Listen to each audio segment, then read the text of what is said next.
ムラボチャンネルです。今回はレトロゲームやりながらいろいろだべっていきたいと思います。よろしくお願いします。よろしくお願いします。まあすごいゲーム、すごくないゲーム、はい、ちょっとすごいゲーム、はい、すごくダメなゲーム、いろいろ見せていこうっていうような趣旨のチャンネルだと思います。初めて聞きました。多分ね。はい。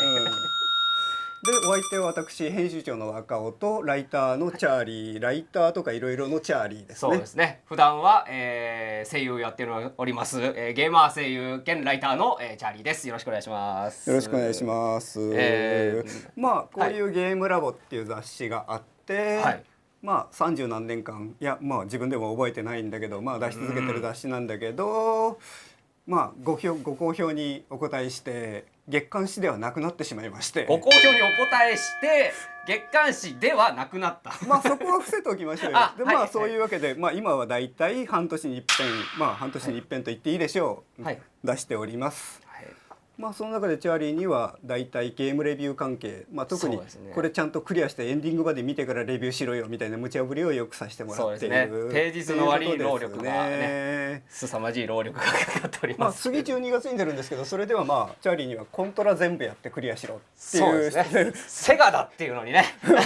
いやまあセガじゃないなのにそうコントラっていうまあでもオチもちゃんとありますので、なかなかがっつりやっておりますのでよかったらよろしくお願いします。よろしくお願いします。はい、それじゃあまずは、はい、とりあえず第1回のネタはこれ。まあやり尽くされているよね、はい、っていうかまあ興味ある人は大体みんな持ってんじゃねえのって気もする。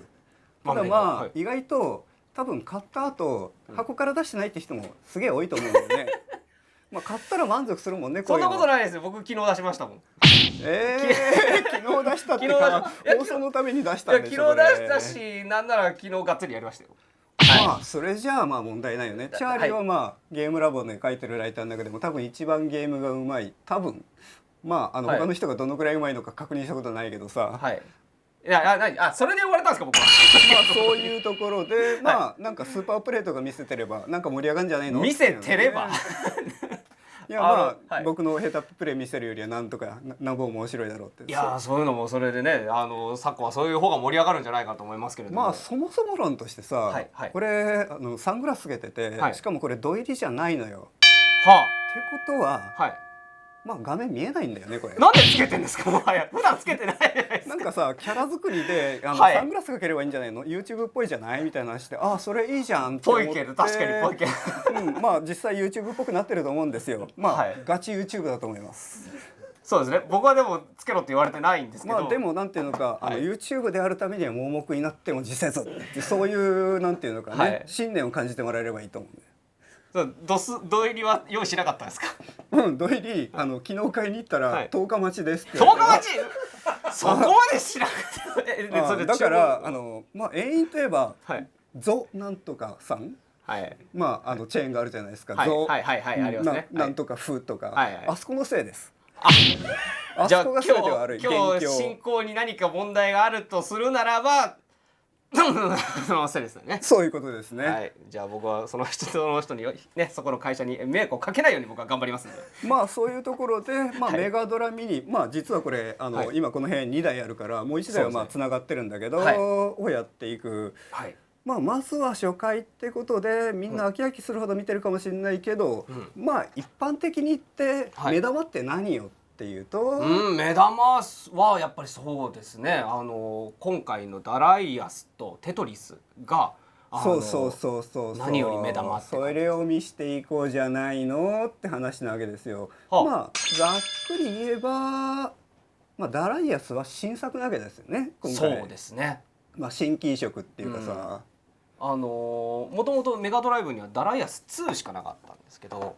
で今回その、メガドライブミニに収録されるゲームの目玉として後になって2つ最後の方にいきなりなんかこういうミニ系ハードで新規移植っていうのはまあ無理だろうと思ってなんだそれはっていうふうにみんな思って驚いたっていう。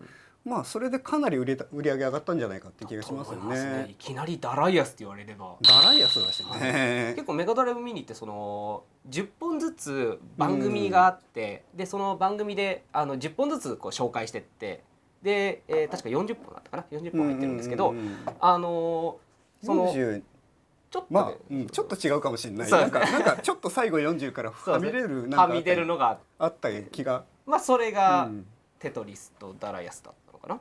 そうっすだと思うんですけどね。まあそれで、まあ当初、どうやって作ってるのかっていうか、はい、ファンメイドのダライアスっていうのがメガドラ版で、素人さんというかアマチュアが作ってる人がいて、そうですね。ツイッターでたまにタイムラインにそれがまあマニア界隈ですごい話題になってたんだよね。はいはいはい、そうですね。でまあ発表があった時みんなそれだろうと思ったら、セガ公式ツイッター、セガアメリカだったかなんかで、なんか、ファンメイドとは一切関係ありませんっていう声明が出て、マジかよってことは、4対3比率のダライアスっていうともう6万8000番しかないんだよね。あれをベースに移植してるってちょっと無理がねっていうふうに思ったんだけど、まあ蓋を開けてみればやっぱりそのファンメイドを使っていましたということで、そういう意味でファンメイドからのオフィシャル移植っていう意味でも非常に意義深いよね。面白いっていうか。労力というかそのファンの愛が形になった感じはすごいですね。感じました。そういうわけでどんなゲームかっていうのとチャーリーの凄さを見せていきましょうか。頑張ります。よろしくお願いします。まあいきなりざっくりやりますかね。じゃあ言うてですね、僕ダライアスってやってはいるんですけど、アーケード版1回1、2回くらい。イメージとしてチャーリー横集のイメージそんなにないよね、正直。そうですね。最初にプレイしたのが、ゲームセンターでやってた、プロギアの嵐かな。プロギアの嵐。あれでもクソ難しいでしょ。あれ難しかったんですけど、あれを一番最初にそのゲームセンターにやったのはそれだったんで、1986年ですけど2019っていう下のね、輝かしき年号ですね。さあ、イージーにしようかな。ないノーマルとボスラッシュしかない。くそ。ノーマルとボスラッシュってそれモードっていうか難易度じゃねえよな。難易度じゃなかったですね。どうも間違えてないです。じゃあ、ネタはねやっていきましょう。ということでノーマルでスタートですね。まあさ、この頃の横集ってみんなそうなんだけど、なんていうか弾幕ゲームと違って狙わないと当たらないんだよね。そうなんですよね。今これ連射がついてるんですけど、もともとのダライアスっていうのはその大型筐体で専用筐体のものだったんで、コントロールボックスパネルをそんなにその改造するような感じじゃなかったので、連射装置をつけられなかったんですよね。ああ、なるほどね。なので時代的に例えばバイデンの頃は、改造で連射装置ついてなかったらクソゲーセンってみんな思ってたよね。そうなんですよね。かなりその連射装置をつけてるのはもう当たり前として、その連射装置の速度、裏表みたいなの1秒間に何連射の連射装置がついてんのよあんたんとこはみたいな感じなんですよ。それで特に否定するようなことをなかなか言えたもんでもないんだけど、ダライアスの初代とかツインとかって、大型筐体で画面でかいっていうふうに見えるけど、実際横に長いから、キャラクターの大きさとか多分小型のテレビより小さいくらいだと思うんですね。そうですね。であと結構その画面がめちゃめちゃ広いじゃないですか。広いし遠いし、そしてですね、弾切れを起こすんですよ。そう1ステージにつき1ステージが1画面につきショットが3発までしか出ないんですね。だから近寄らないと、なんか連射力が出ない。そう足だ。今アームがなんでアームないんだと思ったら、多分巻き込まれてましたね、爆発にね。一面が難しいって言われてるのがまさにこれで、これって死ぬと上のそのアームとかそういうステータスみたいなレベルが一気に最初の段階まで戻っちゃうんですよ。そっか。なのでこのアーム緑ノーマルアームって言うんですけど、この状態をさらに全部上のレベルを切るとシルバーアームになるんですよ。シルバー、でその後ゴールドアームっていうかハイパーアームっていう風になっていくんですけど、ハイパーアームになっちゃえば1回死んでもハイパーアームの1段階目からになるんですよ。そこまではなんていうのか、戻り負荷みたいな感じなんですね。そうですね。なのでなるべく死ぬんだったらレベルを上げきって次のランクにしてっから。それで噂のアイアンホシル君ですね。目が見えないけどぼんやり見える。ぼんやり見える。なんかちゃんとはっきり映ってるんですけどね。僕の目には。ぱりこいつこの時点だとかっこよかったよね。まあ後半は何もせずに刺身にされるというか切り身にされることばっかりですけど。まあでも未だにダライアスっていうとこいつがこうグッズとかでは登場率一番高いわけじゃないですか。そうですね、やっぱりダライアスを象徴するシーラカンス君ですけど、こいつとまあ外伝のクジラ君とかだけど、クジラはなんていうのかカリスマ性はあるけど、見た目はなんていうのか四角いもんね。そうですね全体見えないし、まあでもやっぱ出てくれると嬉しいですけどみたいな。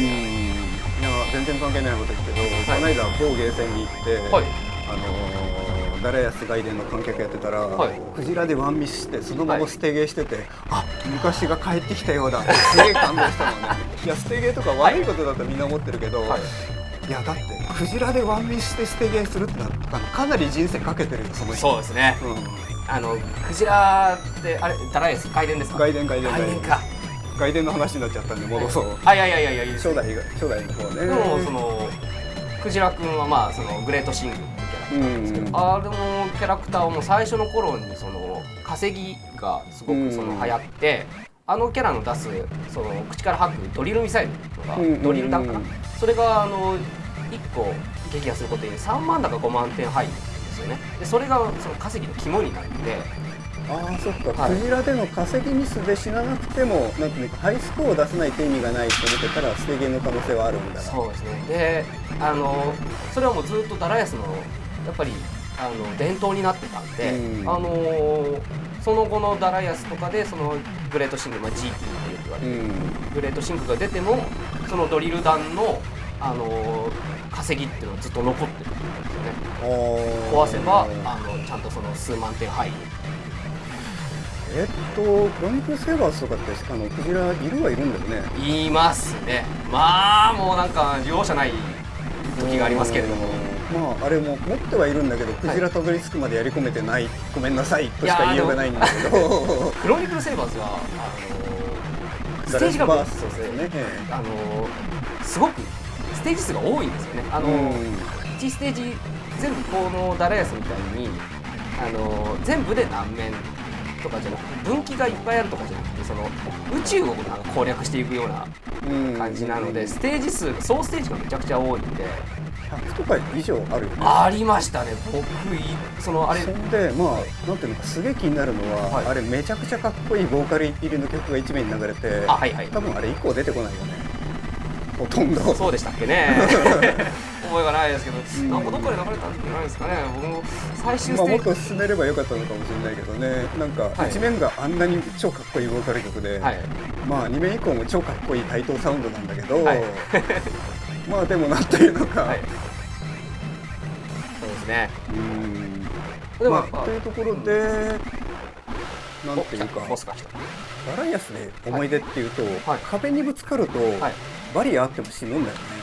ですね、普通は死ぬんですけど、その最終段階のハイパーアームだったかな、金色のアームになると死なないんですよ。なんですけど最初のこれダライアスって2つバージョンがあって、オールドとニューなんですけど、僕ニューしかほとんどやったことないんですけど、オールドの方が出た原因っていうのがまあ一つそのアームに関わってくるので、その普通は当たらない、もしその壁に当たっちゃった場合に普通だったらそのアームがどんどん削れていくだけなんですよ。喋りながら実はピンチじゃない？やばいですねいきなり正面からレーザーくれました。でも倒した。よかった。まあこれで公約通り2面まで、まあ死ぬところも含めてパーフェクトだったんじゃないですかね。そうですね。